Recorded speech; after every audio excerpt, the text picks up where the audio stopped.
Hi everyone, welcome back to our channel Tech Assist. Today's guide video is based on how to use sad face filter or how to get crying face filter on Snapchat application.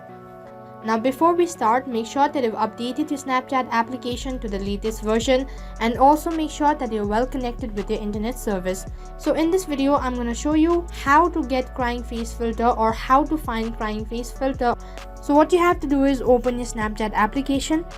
So here the interface looks something like this. Now what you have to do is just simply tap on the smiley icon which is on the lower right corner.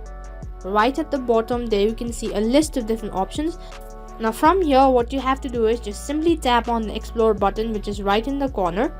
Now as you tap on the explore button, on the other page you can see a list of different options, and right on top there you can see a search bar, and on the search bar what you have to do is you have to enter the filter's name. So just tap on it and then enter the filter name, and as you can see right on top, as I've entered the name of a filter, now from here what you have to do is just simply select on any one of the filter that you want, and on the next page you can either take a picture with the filter or you can either upload the picture from the gallery itself using the filter. So this is how you can find or get crying face filter or a sad face filter on Snapchat application. And that is all for this video. I hope the video was helpful. Make sure to like, share, subscribe and also hit the bell icon so that you never miss an update. Thank you for watching.